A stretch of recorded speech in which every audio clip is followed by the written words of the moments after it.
আজকে মানে কি বিষয়ে স্কুলে আলোচনা সভা করলেন? নমস্কার সবাইকে।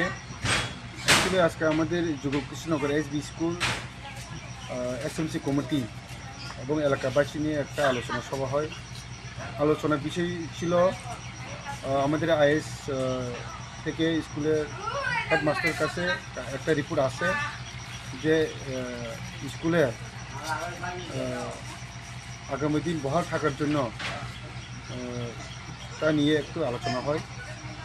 তো আমাদের একটাই সরকারের কাছে দৃষ্টি আকর্ষণ করতে চাই এবং আশা রাখছি আমাদের এই যুব কৃষ্ণনগর এসবি স্কুল যাতে বহাল থাকে এবং এই এলাকার মানুষ সবাই গরিব মেহনতি মানুষ। তো পড়াশোনা করার সুবিধার জন্য টাকা পয়সা প্রয়োজন। তো আমাদের এই এলাকার মানুষ জনগণের সবাই মোটামুটি গরিব মানুষ, তাই এই স্কুলটা যদি বহাল না থাকে পাশের স্কুল যে তেলেরবন হাই স্কুল ওখানে গিয়ে পড়তে হবে। তো এখানে দূরত্ব প্রায় 5 কিলোমিটার। তো এখানে কোচি তারা পড়াশোনা করার একদম অসুবিধা হয়ে যাব।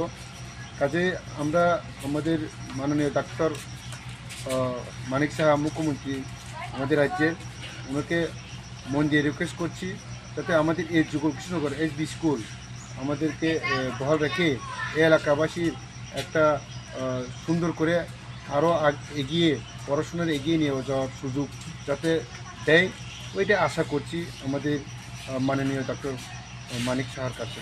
তো এই জন্য আমরা বলতে চাই, পাশের যেটা আমরা দেখছি শিবজলা ডিস্ট্রিক্টের মধ্যে দেখছি সোশ্যাল মিডিয়ার তরফ থেকে কি 160 স্কুল তো বাতিল হয়ে যাবে, শিফটিং করা হবে।